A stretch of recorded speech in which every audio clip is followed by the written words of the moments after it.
Bienvenidos a este conversatorio.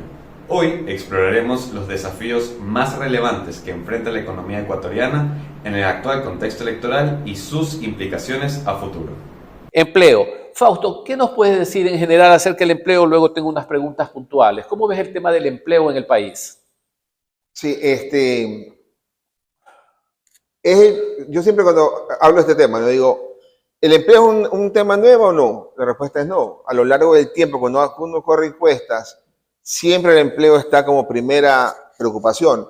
Y por ahí, por momentos, hay cosas puntuales, ¿no? La inseguridad, la electricidad, pero el empleo es a lo largo del tiempo. Y cuando trato de pasar el mensaje para que sea mucho más claro, digo, los que votamos con Félix Cordero, el eslogan de León era pan, techo y empleo. O sea, es tan claro, el tema del empleo no es de Lazo, cuando ofrecía 1 millón de empleos en sus 4 años de gobierno, o con Moreno, que ofrecía 250.000 empleos por año, que era exactamente igual, pero estábamos hablando, al menos desde la época de Félix Cordero, que es allá un poco antes del 86, es decir, estamos hablando más de 40 años en el campo de empleo como primera preocupación. Y el empleo no lo genera el sector público, el empleo lo genera el sector privado, el empleo se genera en esta sala. El sector público sí pone ciertas condiciones, ciertos ambientes, cierto entorno. Y el empleo no es que no se genera porque la ley es mala, que la ley es de casi ya más de quién sabe, 100 años, porque cuando estábamos con esa misma ley no teníamos un empleo como el que tenemos hoy día de 30% de la población, estábamos con un empleo como de 40%, o sea, igual con esa ley se pudo generar algo más de empleo, es el entorno, es la confianza, es la institucionalidad, o sea, ahí hay que trabajar en esos campos, es decir, ahí hay que hacer mucho esfuerzo para ver cómo atraes inversión extranjera, cómo das empleo en los sectores que generan y multiplican más, ¿no? Básicamente construcción y otros por ahí, turismo y cosas así donde tenemos ventaja, ¿no? ¿Prevés algún impacto con las deportaciones actuales que se están dando de Estados Unidos en el empleo? Yo no creo que eso llegue a ser tan crítico, ¿no? Ni en las remesas ni en el empleo. Va a haber, por supuesto, algún problema en las familias que van a retornar. No estamos dentro, supongo yo, la visión americana de ir tras ciertas nacionalidades. Va a haber un problema, pues, habrá un problema social, el que tenga que retornar y no haya todavía pagado su costo de haber salido.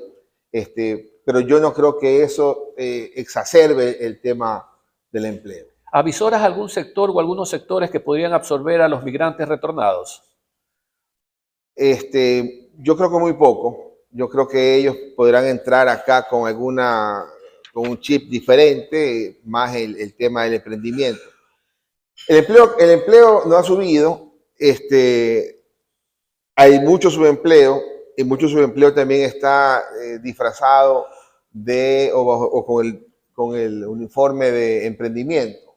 ¿Ya? Entonces creo que ese grupo de población que puede venir de allá para acá podría intentar en esa ruta emplearse, tener un buen ingreso y tratar de compensar, seguramente para volver a intentarlo, ¿no? O sea, si ya no es con Estados Unidos, será con otro lado, pero digamos, ya tiene otra, dependiendo del tiempo que estuvo afuera y regrese, tiene otra dinámica, y esto es como Hunter, ¿no? Si se va, vuelve.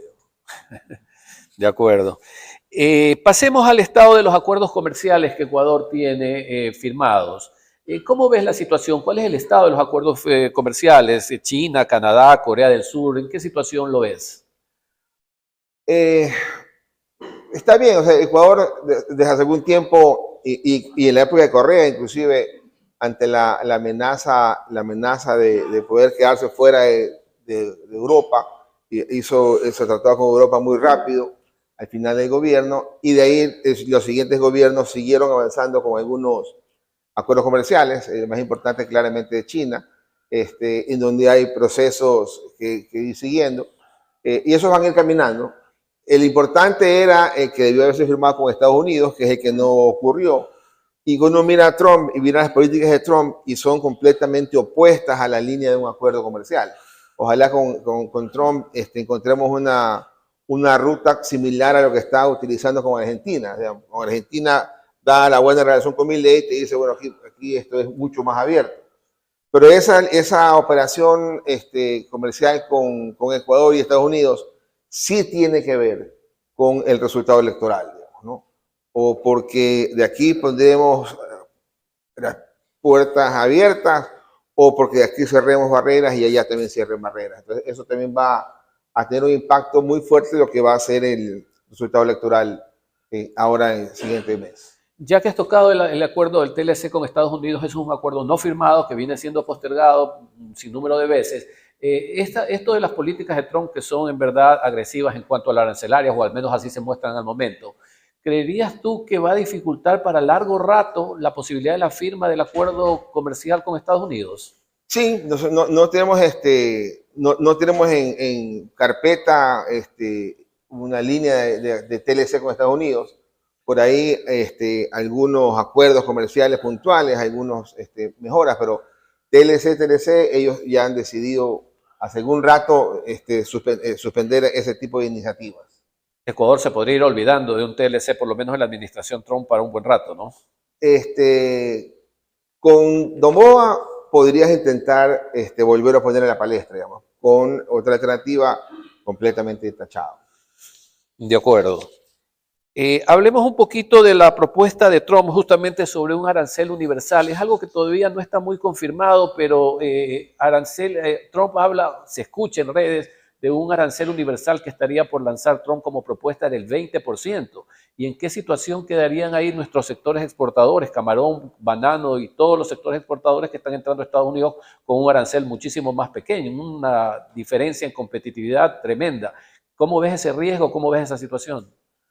A ver, es complejo, pero en la medida que pudiera aplicar el mismo arancel a todos por igual, entonces se nos complica, pero a todos, digamos, ¿no? Pero si, por ejemplo, en el caso de Camarón, nos pone a nosotros arancel y no le deja el arancel a México, entonces México ahí sí tiene claramente una ventaja. Y lo mismo si fuera el caso de algún otro producto. Pero visto lo que ha hecho Trump, en alguna parte de aquello es más una política de fuerza, ¿no? Vamos a lograr ciertas cosas a través de esta situación de fuerza. Y también tiene una pelea grande por hacer con Europa, más grande todavía la pelea con China. Nosotros no creo que estemos ahí tan complicados en el arranque con ellos. Me llevo una consulta al tema inicial del empleo. Si nos ponen aranceles y nuestros sectores se deprimen, los exportadores, otra vez habría una afectación en el empleo. ¿Podría ser así? ¿Es dramático? ¿No es para tanto? Nuestras exportaciones han crecido bastante bien. Ya tenemos algunos productos, y vemos en la lámina, algunos productos que exportan más de $1.000 millones, que hace 5 o 7 años quizás no había esa misma magnitud. Entonces, todavía hay espacio para seguir creciendo en algunos otros productos. El tema del empleo, el tema agrícola sirve, también sirve tecnificarlo un poco más. Pero yo no le tengo tanto temor a la política de Trump con Ecuador en el tema comercial. Estamos dolarizados, tenemos la misma moneda con ellos. En la medida que ellos debiliten la moneda, nos complican menos a nosotros porque estamos exportando con una moneda más débil y habrá algún ejercicio de compensación. Entonces, en la medida que se aprecie el dólar, entonces ahí podría complicarnos un poco más. Entonces hay que ir observando que eso es lo que realmente empiece a adecuar ahí como política. Si este arancel se posiciona, ¿ves alguna estrategia, arriesgarías alguna estrategia que recomendara al sector empresarial para minimizar el impacto de ese posible arancel universal? Digamos, los diálogos, ¿no? El acercamiento adecuado, cualquiera sea el resultado en abril, el acercamiento adecuado para estar cerca de las autoridades que van a estar negociando estos temas para lograr el menor impacto negativo. Digamos. Al final del día, esa vinculación, no podemos desmontar el hotel que está acá y llevárnoslo a Perú. Digamos. Aquí seguiremos, ¿no? Entonces habrá que ir conversando con las autoridades para decir, bueno, esta es nuestra opinión, vamos a ir avanzando de la mano si requieren el apoyo, ¿no? ¿Algún nivel de precauciones que Ecuador debería empezar a tomar ya frente a lo que ha mostrado Trump que va a ser su política internacional? Eh, yo recuerdo siempre una frase ahí que cuando hablábamos con la gente del Fondo Monetario hace muchos años, te decía, oye, pero a veces me pareciera que ustedes creen que ustedes son China, digamos, ¿no? No somos China.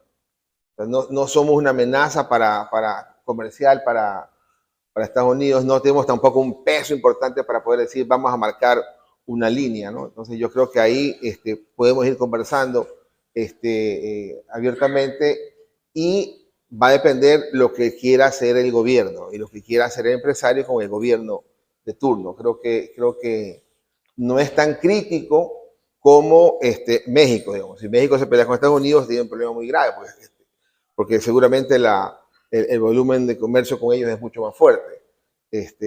Lo nuestro está bastante diversificada, la oferta exportable, por destinos, también está bastante diversificada la demanda de productos importados. Entonces, yo no veo una crisis por el lado externo que pueda venir como una nube gris, digamos. Yo no la veo. La cooperación, el siguiente tema, la cooperación que hoy día nos da USA, Estados Unidos, ¿la ves en riesgo? ¿Crees que esa cooperación que tenemos en temas de inseguridad, narcotráfico que recibimos, se acaba de cerrar USAID a nivel mundial? ¿Ves algún tipo de riesgo, alguna amenaza, sobre todo en el tema fuerte que tenemos nosotros, que es la inseguridad y el narcotráfico? No, porque en la medida que nosotros miremos para otro lado, se les inunda mucho más fuerte esa plaga que es la droga. Por lo tanto, va a ser más cercana a la relación en ese campo.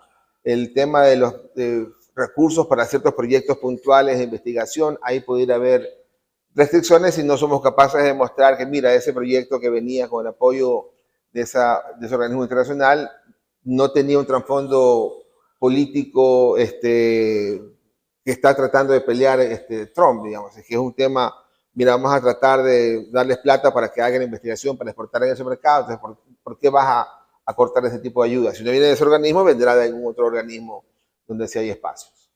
¿Ves alguna diferencia en el caso de que las elecciones las gane Luisa o las gane Noboa de cara a la cooperación que Estados Unidos siempre nos ha dado y nos mantiene hasta ahora? Sí, claro. O sea, ahí no hay duda, digamos, ¿no?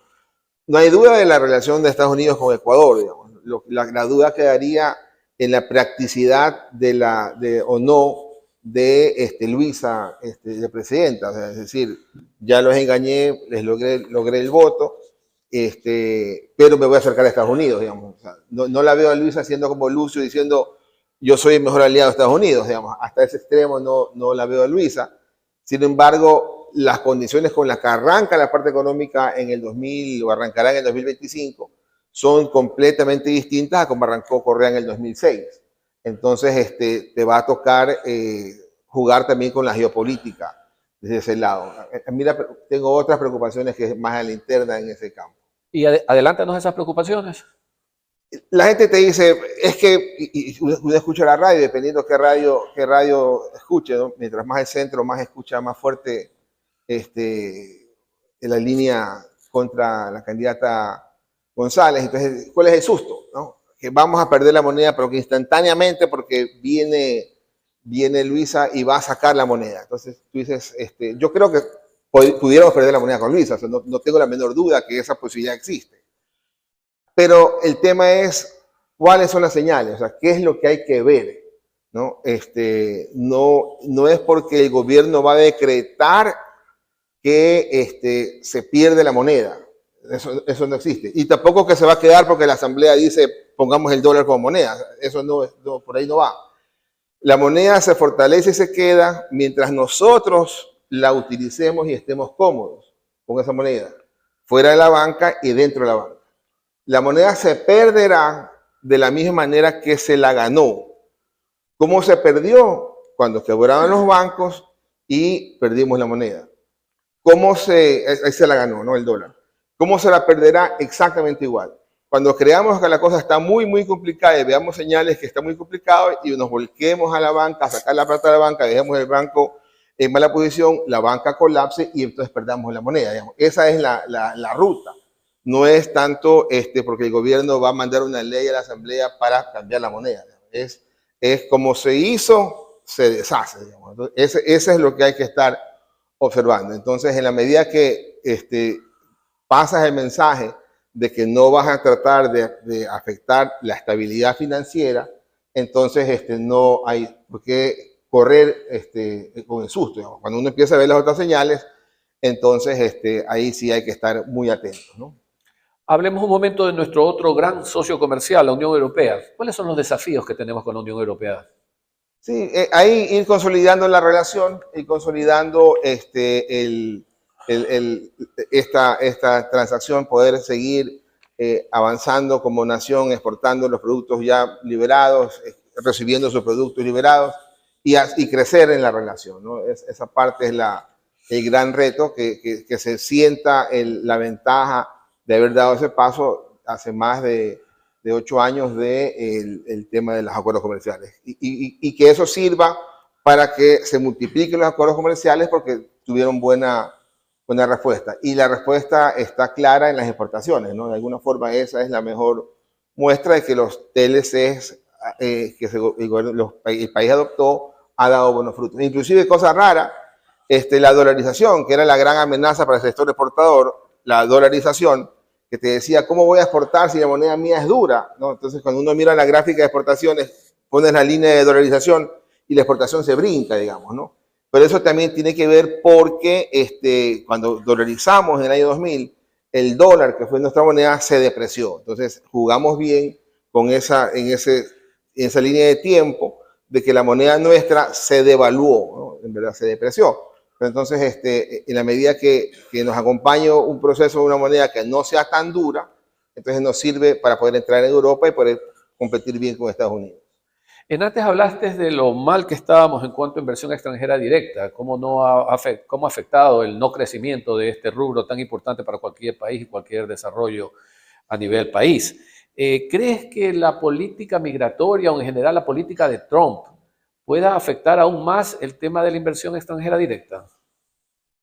Cuando uno dice inversión extranjera directa, a veces uno dice, sí, es que van a ponerme una cadena de ropa aquí al lado y eso es inversión extranjera directa. O sea, sí, puede ser que venga plata de afuera y sirva. A veces es nuestra propia plata que la ponemos acá.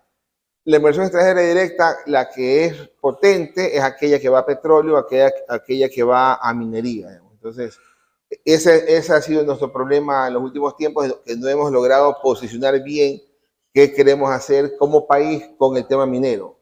No pasamos un buen mensaje en la parte minera porque damos concesión, el tiempo se la quitamos y da la concesión y localmente hay dificultades y no logramos como país crear adecuadas condiciones. Entonces, esos son los campos importantes.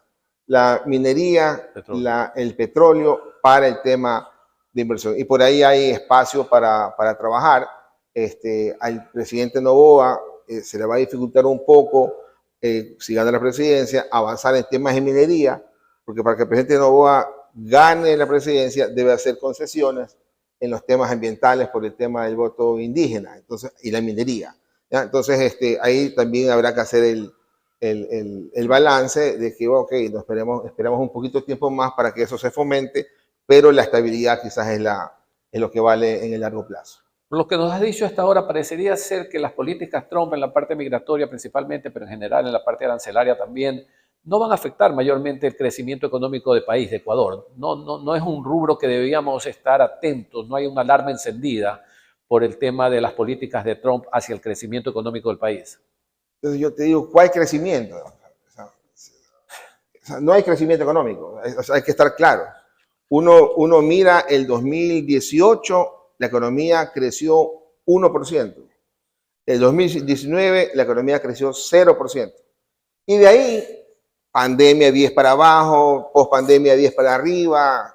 Pero cuando uno mira crecimiento, lo perdimos hace rato. O sea, hace rato estamos sin crecimiento económico y quizás cuando uno saca los promedios de ciertos tiempos, te da que estamos creciendo 1,5%, que es lo que crece la población. Y otra vez, no estamos creciendo. Si no somos capaces de crecer más que lo que crece la población, no estamos creciendo. Entonces, sí, Trump va a tener un impacto a nivel latinoamericano, a nivel global, va a pegarle más al que va a más ritmo, digamos, ¿no? A nosotros sí nos va a golpear, pero no tan fuerte porque estamos recién intentando dar unos cuantos pasos, digamos, ¿no? Entonces, eso de ahí debería decirnos, oye, tratemos, no hay muchas alternativas al frente para decir, escojamos esta ruta, vámonos con el financiamiento chino, como lo hizo Correa en el año 2008-2009, cuando daba petróleo como que fuera garantía, porque tener plata a cambio. Ya esas alternativas son menos probables. Entonces ya tienes menos alternativas al frente en el manejo de la cosa pública, y entonces al final del día cualquiera de los dos podría manejarse bastante parecido, digamos, un poco en la intensidad del tono político, pero crecimiento hay que trabajar mucho en ese campo porque no lo tenemos, lo perdimos hace algún tiempo. Y el tema final que tenemos del frente externo, remesas. ¿Tienes el número de cuánto representan las remesas de Estados Unidos para el país? Hace 10 años 50%, hoy día 75%. ¿Y el número en cuántos miles de millones, de cuánto estamos hablando? ¿5.000 millones? Si estamos hablando de 6.000 millones, el 75% lo que multiplique. 75 millones, 75% de esos 6.000 millones, ¿no? De esos 6.000 millones. 4.500. 4.500 millones, más o menos. ¿Y eso qué porcentaje representa en la economía, las remesas? Vendría a ser como el 3,5, 4%, ¿no? Eso es también interesante, ¿no? Decíamos, el Producto Interno Bruto, 120.000 millones de dólares. Y claro, la remesa de 6.000 millones es 5%. Pero también yo lo puedo ver contra las ventas, dado que el SRI ahora publica las ventas mensualmente y es bastante más fácil chequear ventas por sector y hasta subsector, una cosa terriblemente buena.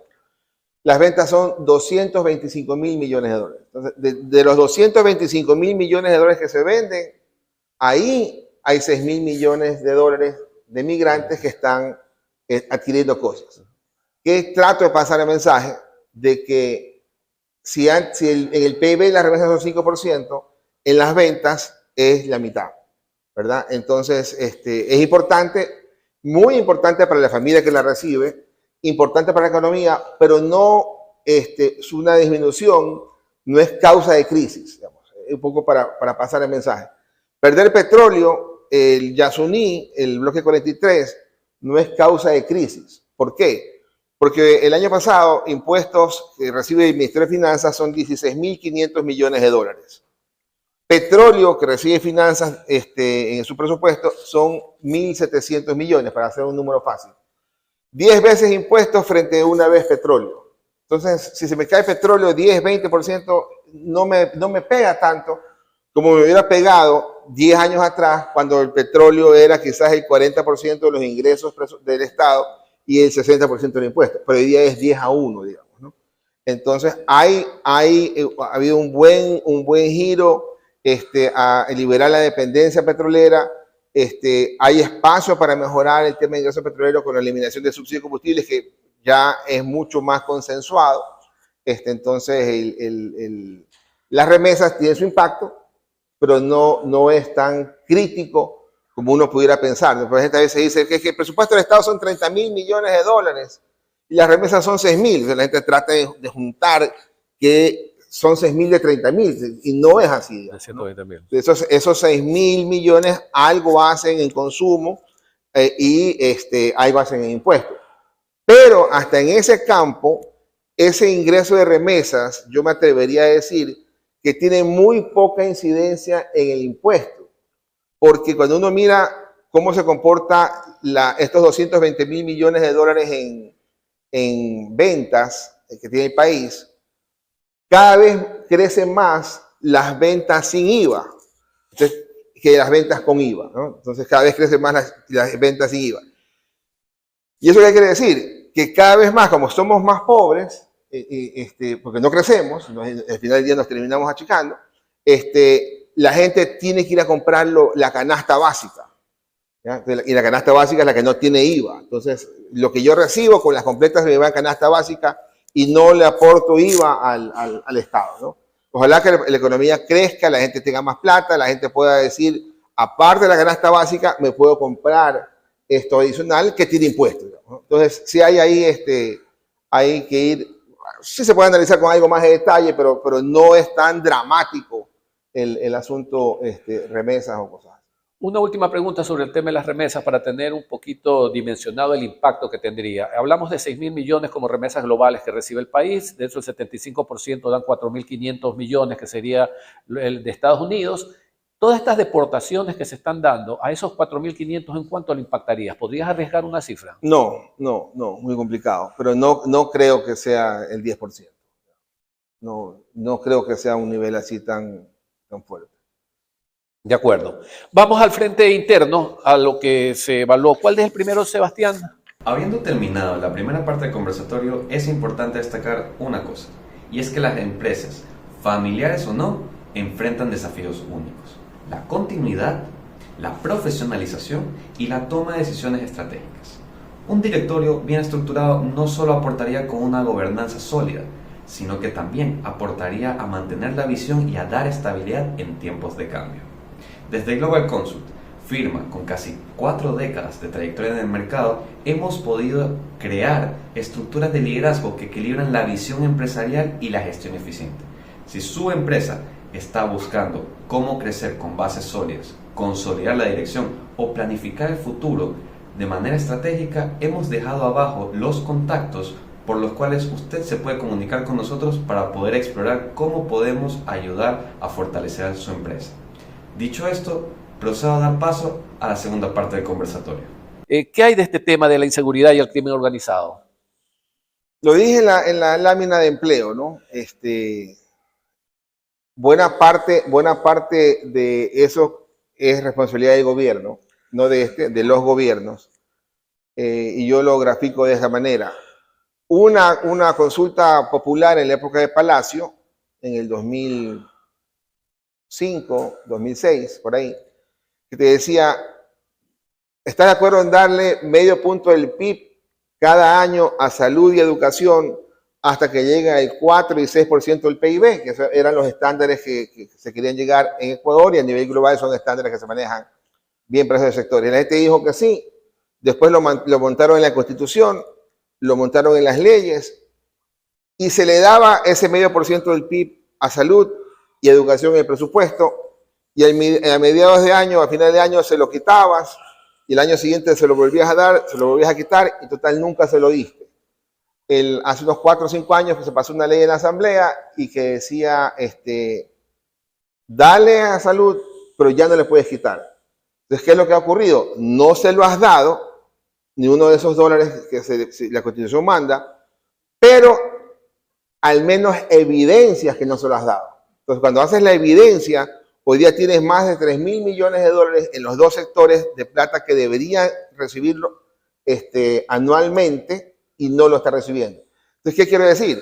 Si no estás dándole plata a salud, no estás dándole plata a educación, y no estás generando empleo, entonces estás generando un caldo cultivo terrible, digamos, ¿no? Que nos va a tomar muchos años salir. Porque aquí hay muchachitos de 10, 12 años que ya están en pandilla, ya ese no lo vas a poder sacar tan fácilmente, digamos, ¿no? Entonces hay que trabajar ahí muy fuertemente, garrote y zanahoria, digamos. Al final del día son las dos cosas, no solo garrote, ¿no? Y súmale el efecto que tendría para la inversión extranjera directa. ¿Cómo invertir en el país como un país tan inseguro? El sector turismo tremendamente golpeado y el comercio en general tremendamente golpeado. ¿Qué comentarios tienes un poquito sobre esas afectaciones a estos sectores de la economía? ¿Cómo traer inversión extranjera a un país con estos niveles de inseguridad? Amigos pesqueros me dicen, cuando hemos hablado del tema del diésel, yo salgo en televisión o en medios y digo, hay que eliminar el subsidio del diésel, y por ahí alguno que otro me pega mi repelada. Porque dices, ¿cómo quieres que elimine el subsidio que acepte el precio del diésel a nivel internacional? Si a mí me cuesta la luz, a mí me cuesta la seguridad, a mí me cuesta esto, entonces lo que el gobierno no me puede dar acá, aunque sea me lo esté dando con el tema del diésel. Ojalá pudiéramos hacer lo inverso, ¿no? O sea, que dame lo que me tienes que dar, y aunque me tengas que pagar el tema del diésel a nivel internacional. Entonces, sí, ahí hay mucho costo, y el mayor costo es el empleo que no se genera, y el mayor costo es esa inversión que no entra, digamos, ¿no? Crisis energética, el tema, apagones. ¿Qué hay de esto? ¿Cuáles son las consecuencias económicas actuales y qué se prevé para el futuro? Porque hay tantos proyectos de alianzas públicos-privados, mineros, petroleros, que están en carpeta, pero que no hay el respaldo energético como para sacarlos adelante. ¿Tienes idea debes tenerla, tienes cifras del impacto que ya se dio en la economía del país producto de los apagones y lo que se podría venir para el futuro? Sí, a ver, el impacto, te decían tantos millones de dólares por hora, tantos al mes, tantos, al final del día, sí, hay forma de hacer esos ejercicios partiendo de los 230.000 millones que se venden al año, ¿cuánto se dejó vender?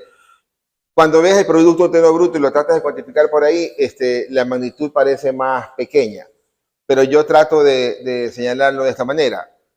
¿Cuántos días, semanas o quizás habremos llegado a un mes completo de inactividad, ¿no? Que nos llevó a caer 2%?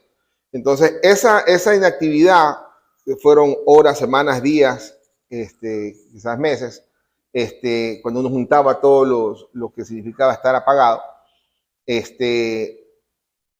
ya ocurrió en el 24 y el 25 es la parte que te justifica el rebote, ¿no?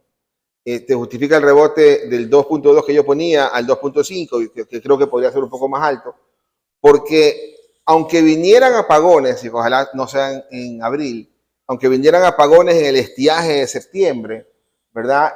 Ya nos encuentran mejor preparados.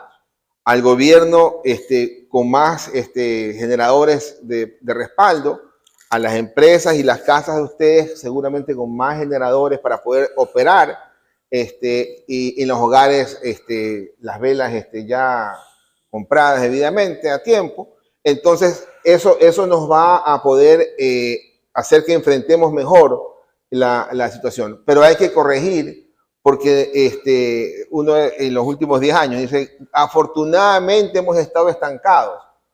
Porque si no hubiéramos estado estancados, el crecimiento de la demanda hubiera sido 500 megas anuales. Entonces, en vez de 5.000 megas que necesitamos, deberían ser quizás 7.000 o quizás de cuántos más, y estaríamos liquidados. Entonces, afortunadamente es una pena tener que señalarlo así, porque uno debería decir, ojalá hubiéramos crecido y a la par el gobierno hubiera hecho las inversiones y el sector privado también participar en aquello, digamos, ¿no?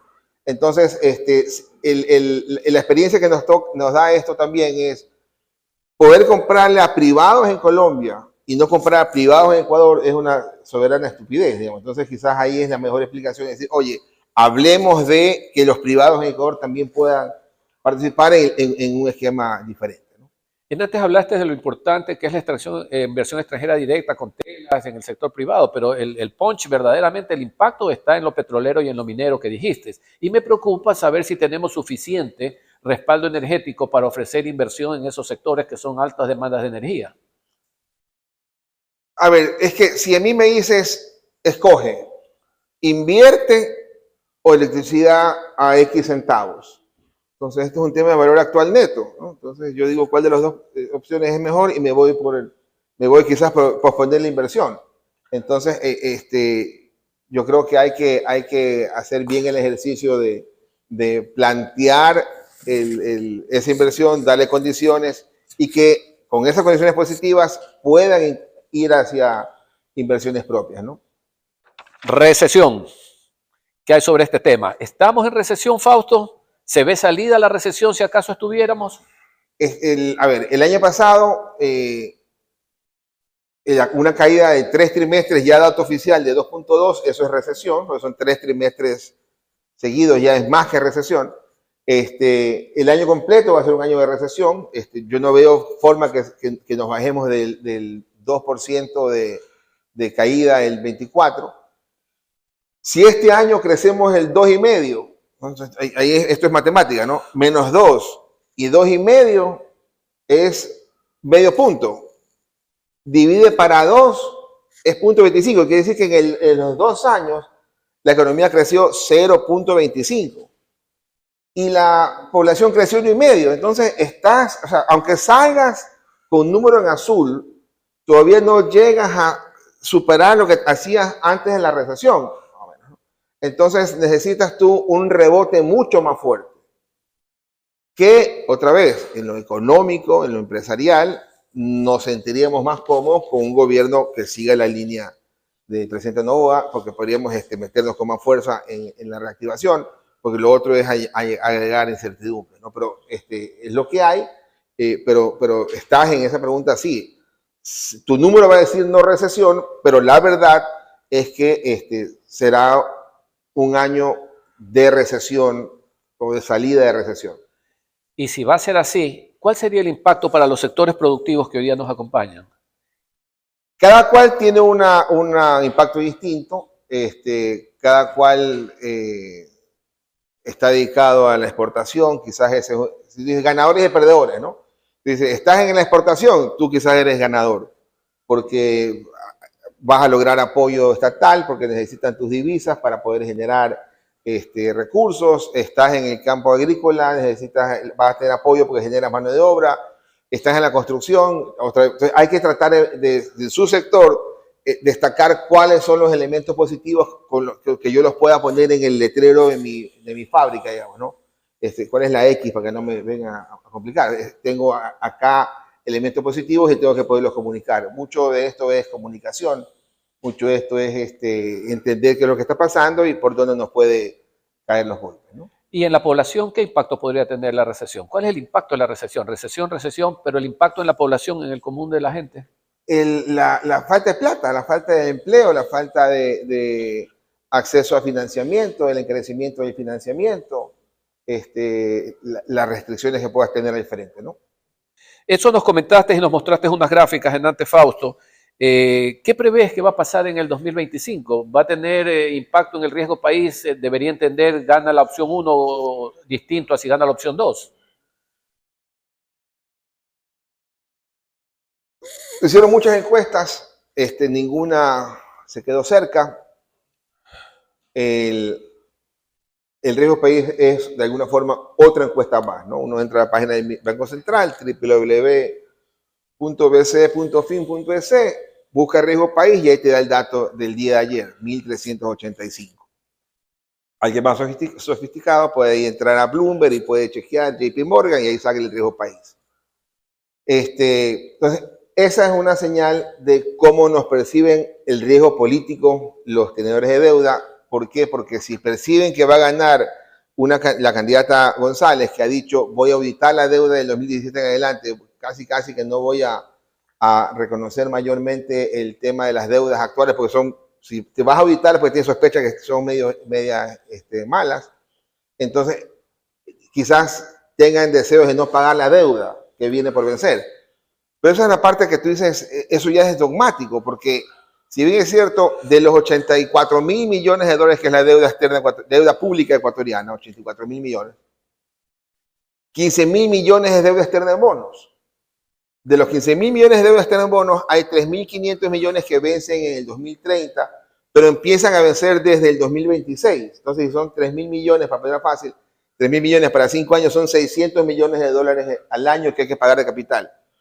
Por 600 millones de dólares al año de capital, ponerte en riesgo de que no recibas un solo dólar más para tu misma operación, que te falta plata, es una locura. Entonces, yo, a pesar de lo que diga en el papel, en el programa económico de Luisa González, yo creo que igual terminarás pagando, ¿no? Vas a hacer ruido, pero terminarás pagando, ¿ya? Y el riesgo país no vas a verlo por debajo de 1.000 puntos, aunque estemos pagando, pues, porque la sensación es, en algún momento no me pagarán, digamos, ¿no? Entonces, ahí hay que estar claros que sí hay diferencia entre un candidato y otro en ese campo, porque es la posibilidad de visualizar más estabilidad o menos incertidumbre con uno que con otro. Otro detonante del riesgo país también son el precio de los commodities, ¿no es cierto? En el caso nuestro, el petróleo. ¿Podrías especular un poquito sobre cómo se ve el comportamiento del precio del petróleo en el 2025? Esa es más fácil. Esa es más fácil. Porque cuando tú miras los números de Fondo Monetario de los últimos 10 años, dice la tendencia es declinante en el precio del petróleo. No le pega nunca, ¿no? Porque de repente se va para arriba, pero la tendencia en el largo plazo es declinante. ¿no? El año pasado el precio nuestro habrá sido 67, el año pasado 65, para este año lo presupuestarás en 60, y va a estar fluctuando dependiendo qué crisis ocurra en el mundo. Y la vinculación es inversa, ¿no? Si el precio del petróleo sube, el riesgo país baja en condiciones normales porque dice, tienes más plata para petróleo, que es ingreso de capital, por lo tanto me podrías destinar plata para pagarme a mí o no tomar más deuda. Entonces hay esa relación inversa. Pero el precio del petróleo, va a estar bastante más estable, quizás a la baja ligeramente, menos presión en el tema nuestro para los combustibles, menos presión social de tanquear a $4, a $6, si el precio se fuera a 100, 120, que sería terrible, porque ese gobierno, cualquiera que sea, va a parar el ajuste normal y se te activa otra vez el tema del subsidio. Entonces, yo creo que el precio del petróleo no es una variable tan crítica como lo hubiera sido antes, sobre todo por el impacto de recursos en el presupuesto del petróleo. Y también ha bajado bastante el tema del petróleo en el comercio exterior, ¿no? Y la gráfica de comercio exterior que presentaba en el arranque es evidente, ¿no? 6.000 millones de dólares de balanza positiva, cuando antes históricamente era 2% del PIB, ojalá que sea, digamos, y por eso nos manejamos esa balanza comercial con la cuenta corriente negativa, pero hoy día tienes un sector externo que por cacao, sobre todo, ha logrado generar muchas divisas, y eso va a poder servir de colchón cuando la economía empiece a reactivarse y volvamos a importar lo que necesitas importar, sobre todo materias primas industriales, para que la economía se reactive. Liquidez en el 2025, Fausto. ¿Por qué la demanda de créditos está deprimida si tenemos una liquidez saludable en el país? No hay demanda de crédito. Porque ¿para qué voy a pedir crédito si no tengo quien me compre mi producto? Al final del día esa es la vinculación. ¿Para qué voy a emprender en ese proyecto si no tengo mercado local a quien venderle? Entonces, hay esa relación. La banca dice, no me vienen a pedir prestada la plata, ¿no? Eso es de la banca. Pero es de alguna forma, te grafica de que la economía, al estar en recesión, al no haber empleo, no hay demanda. Entonces, la que manda es la demanda de la gente. Porque yo el hecho que dé crédito y tenga una tienda linda, pero si la gente no entra a comprar, la verdad es que no vendo nada. Entonces, algo ha habido mejora en la liquidez. Las tasas también están empezando a bajar un poquito las tasas pasivas. La tasa corporativa ha estado bastante igual, la tasa de consumo es la que me brinca. La foto de la cartera bancaria es 18.000 millones de dólares es la cartera de crédito de la banca privada al sector corporativo. Y 17.000 millones, números más, números menos, es la cartera de consumo. Entonces resulta que 50% es consumo y 50% es corporativo, ¿no? Entonces, y la intención de la banca es quizás la intención oculta, es que el consumo crezca más porque ahí tengo más margen y más tasa. ¿Ya? Nuestra intención aquí en la sala debería ser que el corporativo crezca, porque ese es el que genera empleo, ese es el que genera bienestar. Sirve el consumo, porque también me compran, ¿no? Pero al final del día el corporativo debería tener un crecimiento importante, y el crecimiento de la banca el año pasado habrá sido 9%, que no sirve para que la economía se dinamice. Para que la economía se dinamice debe crecer 14, 18, 20%. Esos son los ritmos que debería crecer el sistema de crédito en general, ¿no? Lo que hemos visto crecimiento en los años anteriores. ¿Prevés intereses a la baja o estables para el 2025? Sí, no hay, yo no creo que haya brincos de interés. Otra vez, la banca va a tener que manejarse bien con tratar de que la plata se le quede en la banca, ¿no? Si es que hubiera algún susto. El ISD, que está en el 5%, debería estar en el 1%, o quizás debería desaparecer, pero el ISD, que es 5%, está ahí porque dicen, de esa manera yo desaliento que la plata me la sacan del país. Pero si hay una crisis inminente, pónmela en 27 y igual me la llevo, ¿no? Entonces, ahí hay que estar atentos a que la economía y el primer mensaje y los siguientes actos del siguiente gobernante sean positivos, ¿no? ¿Crees que se le vienen impuestos o contribuciones a los amigos de la banca? Sí, claro. Ahí, ahí no hay duda, digamos, ¿no? O sea, Relaciones con Estados Unidos. ¿Qué hay este tema? Oye, ¿crees que, que fortalecer las relaciones con Estados Unidos podría complicar un poquito las relaciones que tenemos con nuestros otros aliados comerciales o no pasaría nada? no, yo no veo, otra vez, nuestro tamaño geopolítico no causa escozor a ninguno, digamos, si que me hablo más con uno o con el otro. Hay que estar claros en esa parte. Quizás haya diferencia, a Novoa lo podrán recibir al mes de electo, a la otra candidata la podrán recibir al año, digamos. Pero al final del día, si hay acercamiento, van a llegar, ¿no? Endeudamiento. ¿Qué hay sobre esto, Fausto? ¿Cómo estamos en endeudamiento? ¿Cuál es el nivel actual de la deuda del país?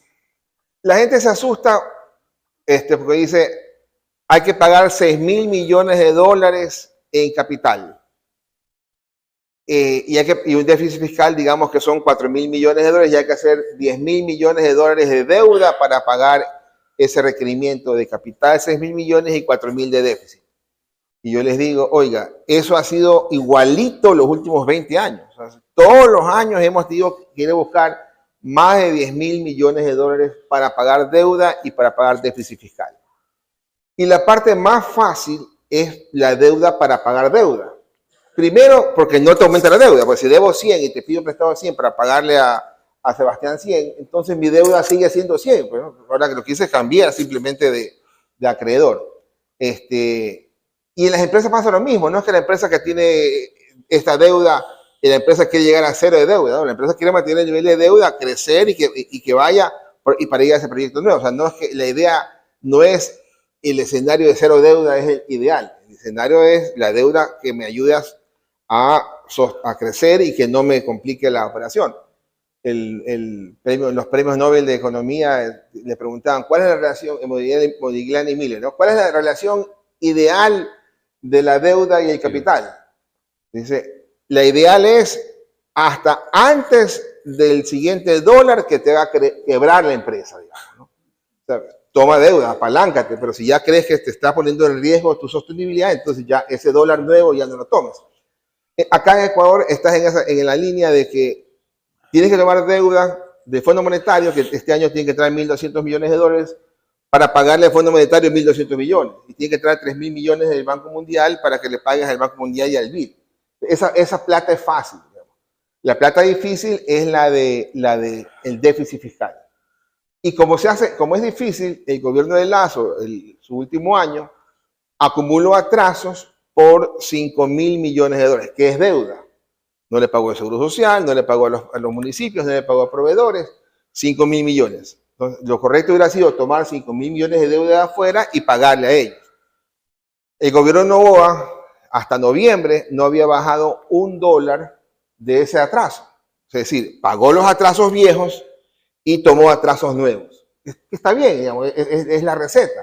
Pero lo ideal hubiera sido, toma más deuda y baja los atrasos, porque de esa manera plata fresca entra y se inyecta en la economía para darle dinamismo, ¿no? Entonces, ese asunto, el de la deuda, va a ir bajando en la medida que achiquemos el tamaño del déficit fiscal, ¿no? Un déficit fiscal de 2 puntos del PIB hasta 3 puntos del PIB sostenido nos va a ayudar mucho. Pero ese sostenido nos falta. En la lámina veíamos que en promedio de los últimos 12 años era arriba del 4,5%, 5%. Entonces, todavía nos falta mucho de bajarlo, que sea real y sostenerlo, porque hoy día está bajo, porque estamos pateando algunas cosas para adelante, y está relativamente bajo porque no hemos hecho obra pública, ¿no? El nivel de obra pública de hoy día, del 24, es el peor de los últimos 15 años. Entonces, en dólares, y cuando lo pones en PIB es más grave la cosa. ¿El número de la deuda hoy día cuánto está? A noviembre debe estar en 82.000 millones de dólares, pero ahí hay trampa cuando dicen y el endeudamiento frente al PIB está en el 50%. Si el PIB es 120.000, 80.000, no, 50%. Lo que pasa es que se consolida la deuda. Entonces, cuando le pido prestado al Seguro Social 12.000 millones de dólares que tiene invertido en bonos, esos 12.000 millones de dólares no se computan porque se netean, se consolidan. Entonces, en esa consolidación de 80.000 millones se bajan a 60.000 millones y ahí llegas al 50%. Este tema, ¿qué implicaciones tiene estos aranceles? ¿Esto es político o estamos entrando a un sistema proteccionista? Yo creo que es más un exabrupto del presidente, ¿no? Esto me quedó grabado. O sea, claro, Trump dice va al 27% a México. 25 creo que dijo. 25 a México y Canadá. Y nuestro presidente reacciona igualito, digamos. ¿Cómo así? O sea, y Trump a los 2 días dijo, bueno, negociemos y ha sido chévere, es presidenta, y se los quitó y hablemos en 15 días, más o menos, ¿no? Y entonces nosotros nos quedamos con ese mensaje que no es, o sea, ni como apoyo político aporta, digamos, pero en todo caso hay un tema político que se va a corregir. Vamos breve con este tema. Siempre vivimos con déficit fiscal los ecuatorianos. Esto en el presupuesto nunca está completamente financiado. ¿Qué comentarios tienes sobre esto? Cuando perdemos la moneda, el déficit fiscal era enorme y había que financiarlo al no haber exceso de afuera, entonces había que financiar con emisión inorgánica y eso hacía inflación, devaluación, déficit y quebramos en el 2000. Cuando Correa arranca en el 2007, el año inmediatamente anterior, 2006, el déficit fiscal era 2 puntos del PIB. El siguiente año, otra vez 2 puntos del PIB, y de ahí llegó a algún momento a estar 8, hasta quizás 8% y quizás más por ahí. Y no has logrado salir de esa situación de déficit fiscal alto, has logrado amagar nada más, ¿no? No gastes obra pública para que el déficit caiga. Entonces, hoy día, el año pasado el déficit fue de 2.520 millones de dólares, pero en verdad ahí debiste haber gastado unos 1.000 millones más, por lo menos en tema de energía. Se registró como 380 millones, para poner el ejemplo de unos generadores, se los registró en noviembre, como no llegaron, entonces se los quitaron y los van a poner en este año.